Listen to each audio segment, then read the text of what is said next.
औरत की जिंदगी एक कठपुतली की तरह होती है जो उंगलियों के इशारों पर चलती है। पहले वो अपने बाप और भाई के हाथों की कठपुतलियां बनती हैं और फिर शादी के बाद अपने ससुराल वालों की। माँ बाप तो शादी करके अपना फर्ज पूरा कर देते हैं और बेटी को भूल जाते हैं। ससुराल में बेटी पर जुल्म हो या उसको जान से मार दिया जाए, मगर माँ बाप समाज में बदनामी के डर से बस एक ही बात कहते हैं कि जहाँ बस जाया जाए उस जगह को आबाद करते रहना, उजाड़ कर बेघर मत हो जाना। माँ बाप जब बेटियों का रिश्ता देखते हैं तो सबसे पहले लड़के की जेब पर नज़र रखी जाती है। अगर वो भारी होती है तो रिश्ता वहीं पक्का हो जाता है। मेरी ज़िंदगी में भी एक भारी जेब वाले ने तूफान मचा दिया था। मेरा नाम मुस्कान है, मेरी उम्र 28 साल है। पापा मजदूरी करते थे और हम 2 बहन भाइयों को पालते थे। मेरी मम्मी पापा बहुत ही सीधे टाइप के इंसान थे। दुनिया की चालाकियाँ उनकी समझ से बाहर थीं। मेरे पापा का मुझसे बहुत लगाव था। पापा मेरी हर बात पूरी करने की कोशिश करते थे। हमेशा मुझसे कहते कि मैं तुम्हारे लिए बहुत ही खूबसूरत और बहुत ज़्यादा अमीर लड़का तलाश करूँगा, जहाँ तू रानी बनकर ऐश करेगी। मुझे कभी कभी अपने पापा की बातों पर बहुत हैरत होती थी, क्योंकि मैंने कभी भी इतने ऊंचे सपने नहीं देखे थे। मैं पापा की बात पर मुस्कुरा देती। ना जाने पापा को कौन से दिन का इंतजार था और वो किस बुनियाद पर इतनी उम्मीदें लगाए बैठे थे। मैं माँ के साथ घर के कामों में हाथ बटाया करती थी। धीरे धीरे माँ ने भी घर की सारी जिम्मेदारी मुझ पर ही डाल दी थी, क्योंकि माँ अब बीमार रहने लगी थी।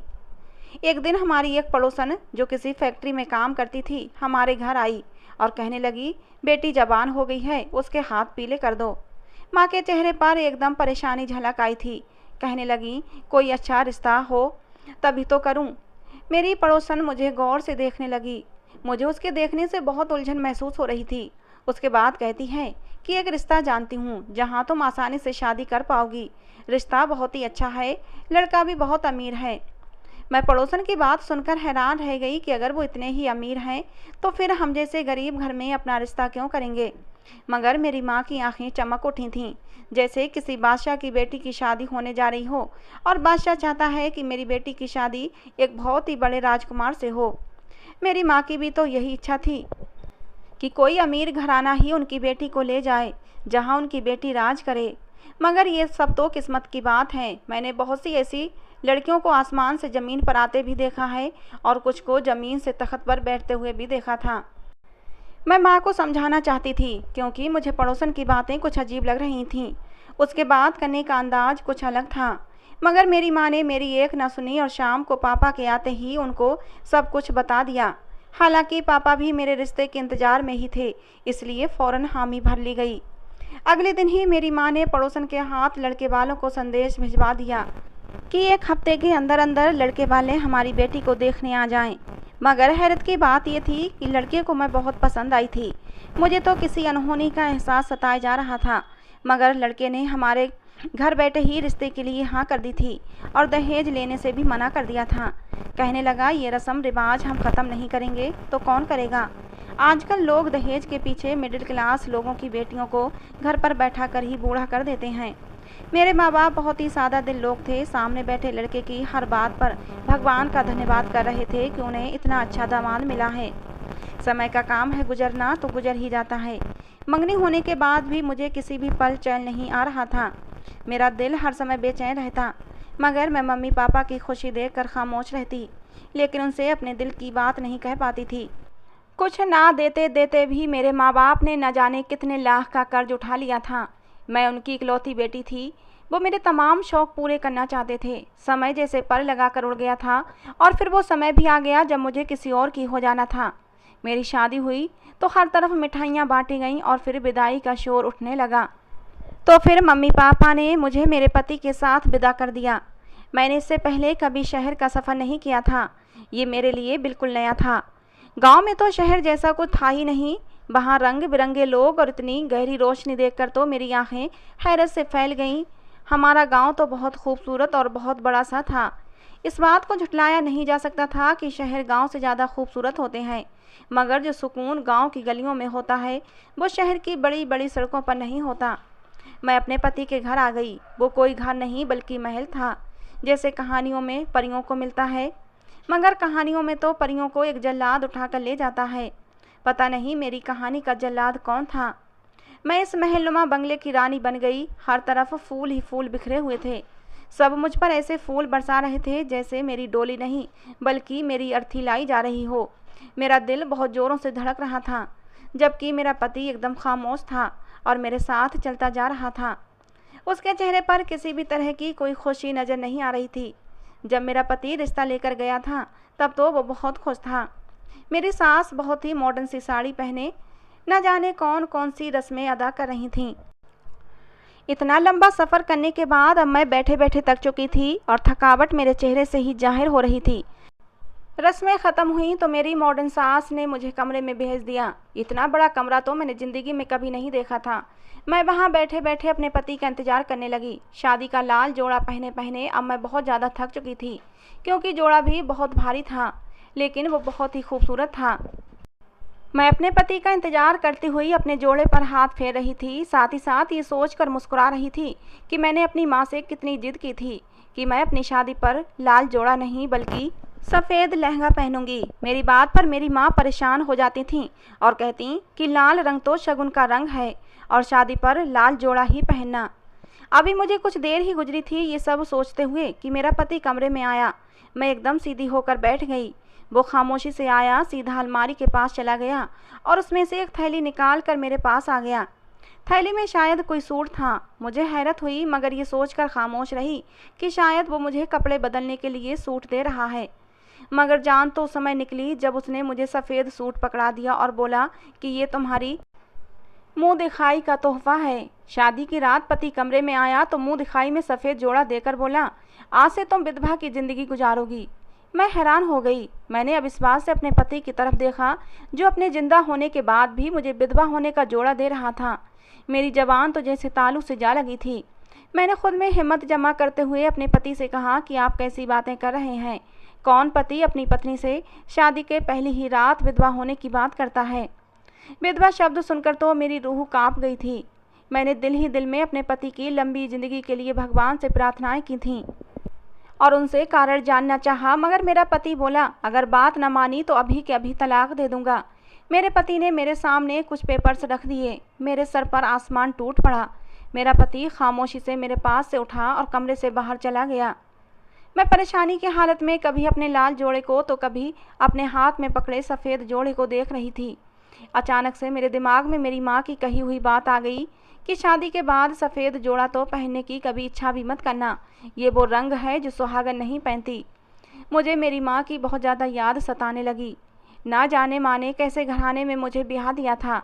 मैं आंसू पोंछती हुई अपने लाल जोड़े पर आखिरी निगाह डालते हुए उठी थी और कपड़े बदल लिए। मैं बहुत ही बदनसीब औरत थी कि अपने पति के जिंदा होते हुए भी मैंने अपने पति की विधवा की ज़िंदगी गुजारने पर मजबूर थी। मुझे अपने पति से शिकवा होने लगा था। ना जाने वो मुझसे क्या करवा रहा था, मगर तलाक के डर से मैंने वही किया जो मेरा पति चाहता था। तलाक ले भी लेती तो गांव वाले मेरे मम्मी पापा का जीना हराम कर देते। इसलिए अब की बार भी मुझे एक बेटी होने के नाते खामोश रहना पड़ा। लोगों का काम है बोलना और बातें बनाना, मगर वो ये बात नहीं जानते कि उनकी ज़बान के जहर से बचने के लिए बेटियां न जाने कौन कौन सी तकलीफ़ और परेशानियां अपनी ससुराल में बर्दाश्त करती हैं। कुछ तो मारपीट और न जाने क्या क्या जुल्म बर्दाश्त करती हैं। मगर लोग क्या कहेंगे, इस डर से अपने ऊपर होने वाले जुल्म के खिलाफ आवाज़ नहीं उठाती। उन्हें ये डर होता है कि कहीं पति तलाक न दे दे और आसपास के लोग उनका जीना मुश्किल न कर दें। मजबूरन मैं अपने जिंदा पति की विधवा ज़िंदगी जीने को मजबूर थी। मेरा एक ही देवर था, मगर वो कभी घर में दिखाई नहीं देता था। मेरी सास मुझे कमरे में ही खाना दे जाती थीं और फिर वापस चली जाती। मैं अपनी सास से कुछ कहना चाहती तो आंखों में आंसू लिए वो हाथ जोड़कर मुझे खामोश रहने को कहती। वैसे तो मेरी सास इतनी मॉडर्न थी, लेकिन जब से मैंने अपने पति की विधवा की ज़िंदगी गुजारी थी तब से मेरी सास ने मुझे अछूत करार दे दिया था। मैं एक कमरे में बंद रहती, वही मुझे खाना दे दिया जाता। लोगों के सामने नहीं जाती थी। जब मेरी सास मुझे खाना देने आती तो मैं उनसे पूछने की कोशिश करती कि ये सब क्या है और मैं अपने पति के जिंदा रहते हुए भी विधवाओं वाली ज़िंदगी क्यों गुजार रही हूँ। तो मेरी सास मुझे कुछ न बताती। मुझे ऐसा लगता जैसे कोई राज है जो वो मुझसे छिपा रही हैं, मुझे बताना नहीं चाहती। मैंने शादी की पहली रात के बाद ही दोबारा अपने पति को नहीं देखा था। मुझे अपने पति की याद सताती तो मैं खुद को किसी न किसी तरह समझा लेती थी। मेरे विधवा होने का दूसरा महीना था कि अचानक घर में जैसे कोहराम मच गया था। अचानक से बाहर से रोने की आवाज़ें आने लगीं, मगर मुझे कमरे से निकलने की भी अनुमति नहीं थी। मैंने रोने की आवाज़ें सुनकर हल्का सा दरवाज़ा खोला तो सामने मेरी सास बैठी रो रही थीं और सामने ही न जाने किसका शरीर पड़ा हुआ था, जिसके ऊपर सफ़ेद चादर पड़ी हुई थी। अब तो मेरा पूरा शरीर कांपने लगा था। मैंने डरते हुए अपनी सास से पूछा, क्या हुआ है और ये सामने कौन लेटा हुआ है? तो मेरी सास ज़ोर ज़ोर से चिल्लाने लगी और कहने लगी, मुबारक हो, तेरा पति अब इस दुनिया में नहीं रहा।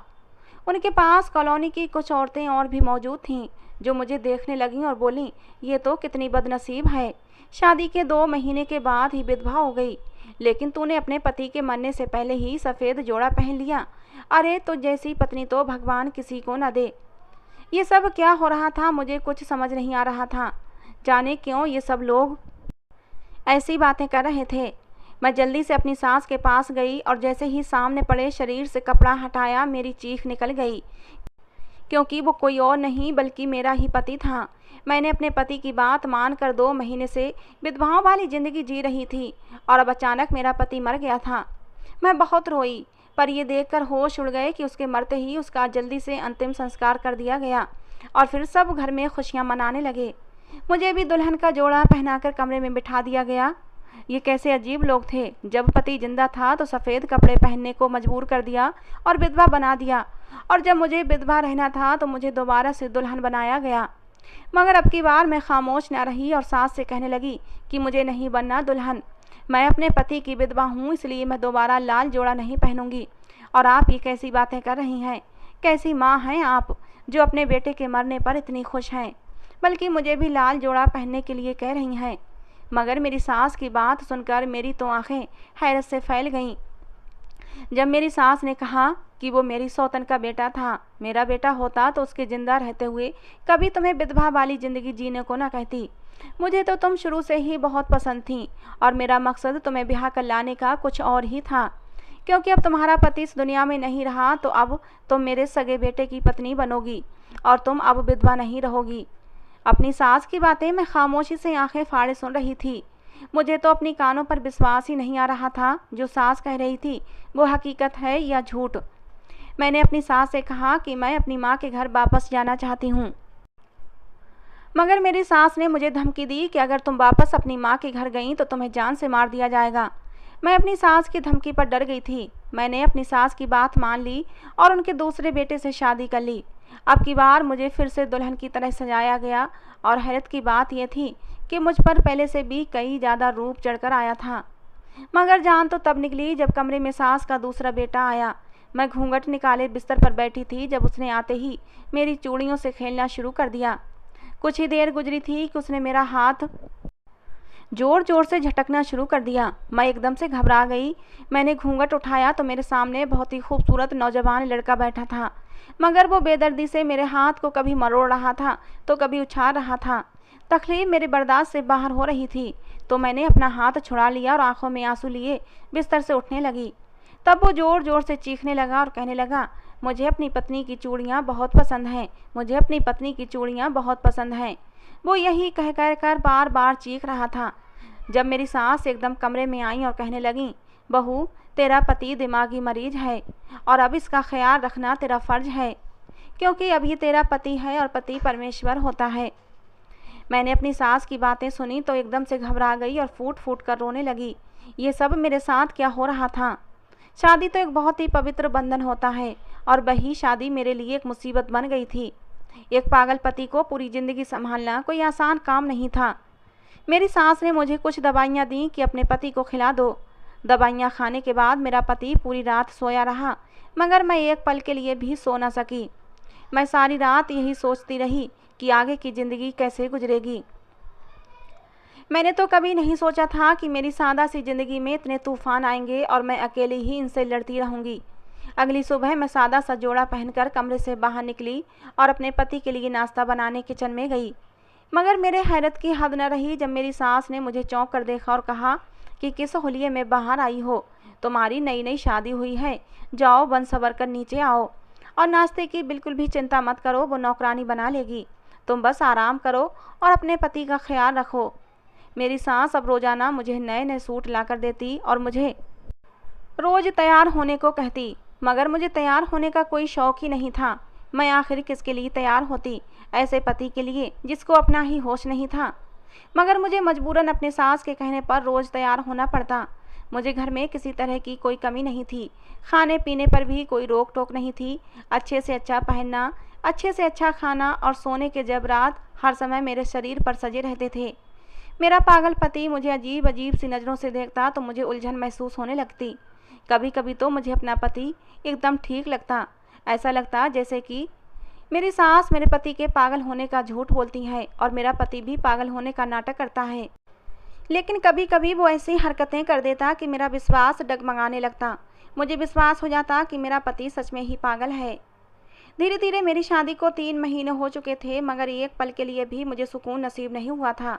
हर समय मेरे दिमाग में एक ही बात रहती कि आखिर मेरी सास ने ये सब क्यों किया। मेरे पहले पति से मेरी सास की क्या दुश्मनी थी, और अगर मैं उन्हें इतनी ही पसंद थी तो उन्होंने पहले ही मेरी शादी अपने पागल बेटे से क्यों नहीं करवाई। कई सवाल और कई जवाब मेरे दिमाग में बनते बिगड़ते रहते, मगर मुझे सुकून देने वाला कोई जवाब न मिलता। समय का काम है गुजरना और गुजर ही जाता है। एक दिन मैं अपने पति को दोपहर का खाना खिला रही थी जब घर में एक अजनबी औरत की ऊंची ऊंची आवाज़ें आने लगीं। मैं अपने पति को नज़रअंदाज करती जल्दी से कमरे से बाहर निकली तो सामने एक औरत, जो कि बहुत ही खूबसूरत थी, रोते हुए न जाने मेरी सास को क्या कह रही थी, और मेरी सास खामोशी से सब कुछ सुन रही थी। मैं भी अपनी सास के पास गई तो वो औरत आई और मुझे गले लगाकर फूट फूट कर रोने लगी और कहने लगी, तुम ही मेरे बेटे को इंसाफ दिलवा सकती हो। मैं अपने सामने खड़ी औरत को हैरानगी से देखने लगी। मतलब क्या यही औरत मेरे पति की सगी माँ थी और मेरी सास की सौतन? वो मेरे आगे हाथ जोड़ने लगी और कहने लगी, तुम इस चंडाल औरत की बातों में मत आना, ये तो हर इंसान को निगल जाती है। इसने पहले मेरा पति निगल लिया, अब मेरा बेटा, और अब उसकी जायदाद निगल जाना चाहती है।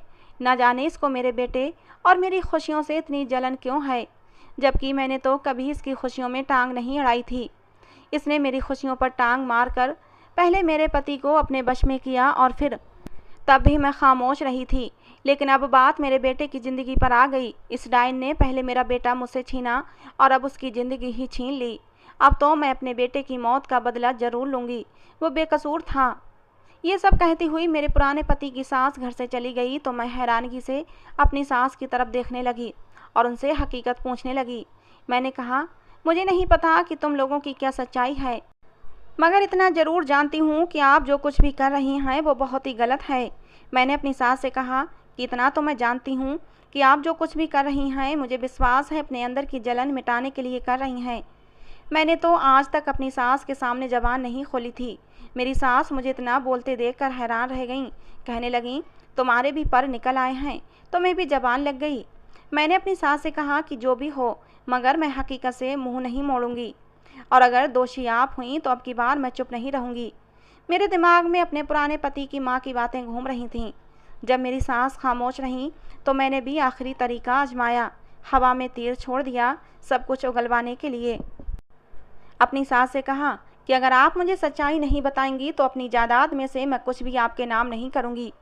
मेरी बात सुनकर मेरी सास एकदम से चौंक गईं और हैरान नज़रों से मुझे देखने लगीं, जैसे उनकी कोई चोरी पकड़ी गई हो। मेरी सास ने अभी भी ज़बान नहीं खोली तो मैंने अपनी सास को एक और धमकी दी और कहा कि आप अपने दिमागी मरीज बेटे के साथ रहें, मैं अपने मायके जा रही हूँ और तलाक के कागजात आपके पास पहुँच जाएंगे। इस बार की धमकी कामयाब हो गई थी और मेरी सास एकदम से डर गईं। कहने लगी, नहीं, तुम कहीं नहीं जाओगी। ये मेरी इतनी सालों की मेहनत है, मैंने बहुत दिमाग लगाया है इस दिन के लिए। अब तुम कहीं नहीं जाओगी, तुम हमेशा मेरे बेटे के साथ रहोगी और ये जायदाद भी मेरे बेटे की रहेगी। बहुत गुरूर था ना मेरी सौतन को कि उसने एक सेहतमंद बेटे को जन्म दिया है, और मेरा पति भी अपनी मनपसंद पत्नी और सेहतमंद बेटे की तरफ ही था। सारी जायदाद अपने दूसरे बेटे के नाम कर दी। क्या हुआ अगर मेरा बेटा दिमागी मरीज था, वो पागल था, उसमें मेरा या उसका क्या दोष था जो मेरे पति ने इतनी नाइंसाफ़ी की और अपनी सारी जायदाद अपने एक ही बेटे के नाम कर दी, ताकि मेरा बेटा पूरी ज़िंदगी दूसरों के टुकड़ों पर पलता रहे और जब जिसका दिल चाहे मेरे बेटे को धिक्कार दे। मैं ये कभी भी बर्दाश्त नहीं कर सकती थी। इसीलिए मैंने सबसे पहले अपने पति को अपने काबू में किया और ऐसे गलत इल्ज़ाम अपनी सौतन पर लगाए। ऐसी ऐसी कहानी बनाई कि मेरा पति अपनी ही मोहब्बत से नफ़रत करने लगा और फिर अपना सारा ध्यान मेरी तरफ लगाने लगा। मेरे माँ बाप बहुत गरीब थे, लेकिन मेरी शादी एक अच्छे घराने में करना चाहते थे। मेरा पति मेरे पापा के दोस्त का बेटा था। मेरे पापा बहुत बीमार रहते थे और उन्होंने मरने से पहले अपने दोस्त से उनके बेटे का हाथ मेरे लिए मांग लिया, जबकि वो जानते थे कि उनके दोस्त का बेटा शादीशुदा है। मैं शादी के खिलाफ थी, क्योंकि मैं शादीशुदा इंसान से शादी नहीं करना चाहती थी, मगर अपने मरते हुए बाप के सामने मजबूर हो गई। पहले तो मैं कुछ नहीं बोली, लेकिन शादी के बाद मेरी ससुराल में मेरे साथ नाइंसाफ़ी होने लगी तो ये मुझसे देखा नहीं गया। मेरे दिल में अपने पति और अपनी सौतन के लिए नफ़रत पैदा होने लगी, मगर मैं मजबूर थी, क्योंकि मैं अपने पति और अपनी सौतन के ख़िलाफ़ बात नहीं कर सकती थी। और फिर भगवान ने मुझे औलाद दी तो मुझे लगा कि शायद अब मेरे कदम अपनी ससुराल में मजबूत हो जाएंगे, मगर भगवान ने भी मुझे अब नॉर्मल बेटा दिया जो ना होने के बराबर था। उसकी मौजूदगी इस घर में कोई मायने नहीं रखती थी। मेरे पति ने तो कभी मेरे बेटे की तरफ आंख उठाकर भी नहीं देखा था और मेरी सौतन हमेशा यही कहती कि भगवान का नाम लो, भगवान ने तुम्हें मुश्किल समय दिया है तो इस मुश्किल समय से निकालेगा भी। मेरी सौतन मेरे साथ बहुत हमदर्द थी, लेकिन मुझे लगता था कि ये हमदर्दी वो मुझ पर दया कर रही है और मुझे उसकी दया नहीं चाहिए थी। मैं जानती थी कि वो मुझ पर तंज कर रही है। मैंने सोच लिया था कि चाहे कुछ भी हो जाए, मगर अब अपने हक के लिए मैं आवाज़ ज़रूर उठाऊंगी और जिस हद तक जा सकती हूँ ज़रूर जाऊंगी। मुझे अपनी ससुराल में पैसे की कोई कमी नहीं थी। मैंने पैसे से ख़रीद कर कुछ गुंडे अपनी सौतन के पीछे लगा दिए और ऐसी ऐसी तस्वीरें बनाई जिसमें मेरी सौतन गुनहगार लग रही थी। वो तस्वीर मैंने अपने पति को डाक के जरिए भिजवा दी ताकि मेरे पति को मुझ पर शक ना हो। अगर वो तस्वीर मैं खुद अपने पति को देती तो यकीनन वो मुझ पर शक करते। मेरे पति ने जब वो तस्वीरें देखीं तो उन्हें यकीन हो गया। मेरी सौतन रोते हुए अपनी सफाइयाँ पेश कर रही थी, मगर मेरे पति को उस पर बिल्कुल भी विश्वास नहीं आया। मैंने तस्वीरें ही कुछ ऐसी बनवाई थीं कि कोई भी इंसान होता तो आराम से उन तस्वीरों पर भरोसा कर लेता। अपनी सौतन को घर से निकलवाने के बाद अब अपने पति पर मेरा कब्जा था। मेरे पति ने मेरी सौतन को तो घर से निकाल दिया था, मगर अपने बेटे को अपने पास ही रखा। और फिर एक दिन मेरा पति घर आया तो उसके हाथ में कुछ कागजात थे। आकर मुझसे कहने लगा कि इन पेपर्स को संभाल कर रखो, ये मेरी सारी जायदाद के पेपर हैं। अपने पति की बात सुनकर मेरी आंखें एकदम से चमक उठी थीं। मुझे विश्वास नहीं आ रहा था कि मेरा पति मुझ पर भरोसा कर रहा है और अपनी सारी जायदाद के पेपर मुझे दे रहा है। मगर मेरी खुशी उस समय दुख में बदल गई जब मेरे पति ने कहा कि मैंने अपनी सारी जायदाद अपने बड़े बेटे के नाम कर दी है और मेरे बेटे के ना रहने पर ये सारी जायदाद ट्रस्ट को चली जाएगी। मैंने कुछ हिस्सा तुम्हारे भी नाम कर दिया है। मैंने अविश्वास से अपने पति की तरफ देखा। मुझे अपने कानों पर विश्वास नहीं हो रहा था कि मेरा पति जो कह रहा है वो सच है या झूठ। छोटा बेटा नजर न आया। आज भी मेरी सौतन बाजी जीत गई थी। वो यहाँ ना होकर भी यहीं थी। मेरा खून खौल उठा था।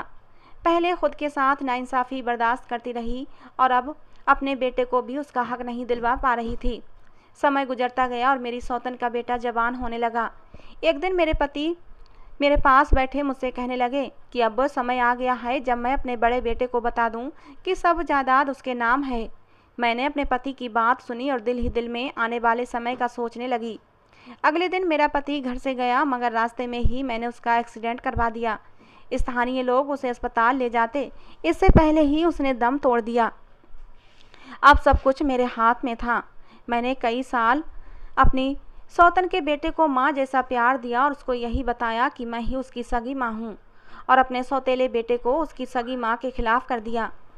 अब मेरा सौतेला बेटा मेरी ही सारी बातें माना करता था। मेरी कही हुई बात उसके लिए पत्थर की लकीर होती थी। मैंने उसे अपनी सारी बातें मनवा लिया करती थी। मैंने इतने साल तुम्हें पाला है, तुम्हारा ख्याल रखा है, तो क्या तुम मेरे लिए इतना भी नहीं कर सकते? अगर मेरी जगह तुम्हारी सगी माँ होती तो क्या तुम उसके फैसले से इनकार करते? बस यही बातें सुनकर वो मेरे बहकावे में आ जाता था। मेरी हर बात मानता था, बस एक बात नहीं मानता था कि अपनी जायदाद मेरे नाम नहीं करता था। मैं जब भी जायदाद की बात करती तो कहता कि माँ, मेरा सब कुछ आपका ही तो है।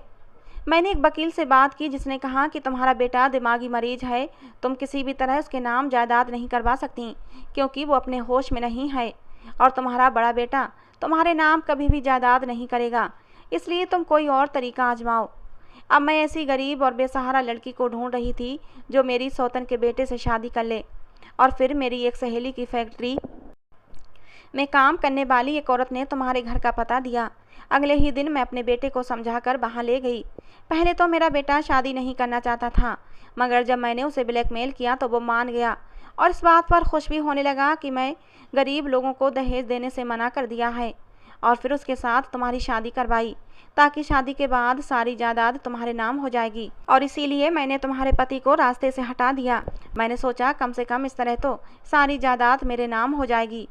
मगर वसीयत के अनुसार जब तक तुम्हारे विधवा होने के 6 महीने पूरे ना हो जाते तब तक जायदाद तुम्हारे नाम पर नहीं जाती।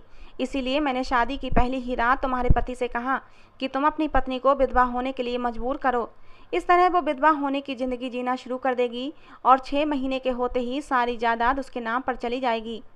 मेरा प्लान था कि शादी के अगले दिन ही मैं अपने बड़े बेटे को इस दुनिया से दूर भेज दूंगी, लेकिन हर बार वो किसी तरह बच जाता था और फिर मुझे मौका मिल ही गया और तुम सच में विधवा हो गई। मैं नहीं चाहती थी कि अब तुम विधवा हो गई हो और अब तुम अपनी माँ के घर चली जाओ, क्योंकि 6 महीने के बाद सारी जायदाद तुम्हारे नाम पर आ जानी थी और इसीलिए मैंने तुम्हारी शादी अपने पागल बेटे से कर दी। लेकिन मेरी सौतन ने आकर सारा काम खराब कर दिया। अगर वो ना आती तो मेरे बेटे को उसका हक मिल जाता। मेरी सास, जिसको मैं बहुत ही अच्छा समझती थी, उसकी बातें सुनकर मैं दंग रह गई। मेरी आंखें फटी की फटी रह गईं कि कोई इतने चेहरे अपने एक चेहरे के पीछे कैसे छुपा सकता है। मेरी सास दिखने में जितनी खूबसूरत थी उतनी ही दिल की बदसूरत थी। पैसे की हवस ने और एक ऐसी औलाद जो किसी काम की न थी, उसने मेरी सास से न जाने कितने पाप करवा दिए थे। मैंने उसी समय फैसला कर लिया कि अब मैं 1 मिनट भी इस घर में नहीं रहूँगी। मैंने अपना बैग तैयार किया और अपने गांव चल पड़ी और अपनी सास को 1 महीने का समय दे गई कि अपने लिए कोई ठिकाना ढूंढ लो और अपने बेटे के लिए भी, क्योंकि बहुत जल्द ये घर और ये तमाम जायदाद पर जो हक रखता है उसको मिल जाएगी।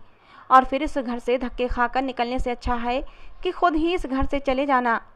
मैं अपने गांव अपने घर आ गई और अपनी माँ को सारी बातें बता दी। मेरी माँ मुझे देखकर हैरान हुई थी और फिर मेरी सारी बातें सुनकर वो बिल्कुल खामोश हो गई थी। मेरे पापा को भी विश्वास नहीं आ रहा था। मैंने अपनी माँ से बात की और उनसे सलाह मशवरा करके आधी जायदाद अपने पुराने पति की माँ के नाम कर दी और आधी जायदाद अपने पागल पति के नाम कर दी। मैंने वसीयत बनाई कि जो भी मेरे पागल पति की देखभाल करेगा, उसकी मरते दम तक सेवा करेगा, तो उसकी जायदाद का वही हकदार होगा। मेरी माँ मेरे फैसले से बहुत खुश थी। मुझे इस पैसे की ज़रूरत नहीं थी, मुझे तो बस सुकून की ज़रूरत थी जो मुझे अपने माँ बाप के घर आकर मिल गया था। मैंने शहर के एक वकील से बात की और तलाक के पेपर तैयार करवाए और अपने पागल पति से तलाक ले ली। मेरे पुराने पति की माँ बहुत अच्छी थी, मुझसे बहुत प्यार करती थी, मगर मुझे उनसे कोई लालच नहीं था। मैं अपने माँ बाप के घर रहने लगी। मैंने यही सोचकर सब्र कर लिया कि शायद मेरी किस्मत में खुशियाँ थी ही नहीं, मेरी ज़िंदगी में बाहर आने से पहले ही ख़त्म हो गई थी। मगर शायद भगवान ने भी मेरी किस्मत में खुशियाँ लिखी थीं। मैं अभी इन खुशियों से अनजान थी। एक दिन मैं अपनी किस्मत पर उदास होती हुई अपने कमरे में लेटी हुई थी जब मेरी माँ मेरे कमरे में मुझे बुलाने आई कि तेरी सास तुझसे मिलने आई हैं। अपनी सास का सुनते ही मुझे गुस्सा आ गया। मैंने कहा, माँ, आपने उन्हें अंदर आने क्यों दिया?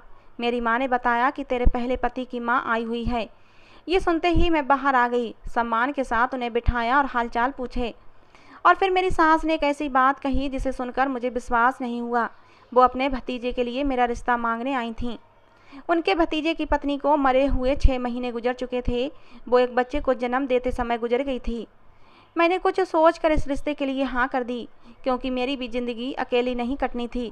ज़िंदगी के किसी न किसी मोड़ पर जीवन साथी की ज़रूरत महसूस होनी ही थी। और फिर मैं उस बिन माँ के बच्चे को सगी माँ का प्यार देना चाहती थी। मैं नहीं चाहती थी कि उसकी ज़िंदगी में एक ऐसी सौतेली माँ आए जो मेरे पहले पति की सौतेली माँ के जैसी हो और उस बच्चे की ज़िंदगी नरक बन जाए। उस मासूम की माँ को भगवान ने अपने पास बुला लिया था, लेकिन जब भगवान ने मुझे उसकी माँ बनने का मौका दिया था तो मैं ये मौका गंवाना नहीं चाहती थी। मैंने शादी के लिए हाँ कर दी और फिर बहुत ही सादगी से मेरी और निखिल की शादी हो गई। निखिल अपनी पत्नी के गम से टूट चुका था, ऊपर से छोटा सा बच्चा। मेरे प्यार और देखभाल ने उसे बहुत सहारा दिया। कुछ ही दिनों में वो खुद के लिए मेरी मोहब्बत और बच्चे के लिए मोहब्बत देखकर मेरा दीवाना हो गया और अब मेरा बहुत ज़्यादा ख्याल रखता है। मैं भी निखिल के बच्चे का बहुत ध्यान रखती हूँ, बिल्कुल उसकी सगी माँ की तरह उसकी देखभाल करती हूँ। तो दोस्तों ये थी आज की हमारी कहानी। आपको कैसी लगी ज़रूर बताना, अपनी राय ज़रूर देना। कहानी पसंद आई हो तो प्लीज़ लाइक ज़रूर कर देना। रोज़ एक नई कहानी सुनने के लिए हमारे चैनल को सब्सक्राइब करना। कहानी को अंत तक सुनने के लिए दोस्तों आप लोगों का बहुत बहुत धन्यवाद। मिलते हैं अगली किसी नई कहानी के साथ।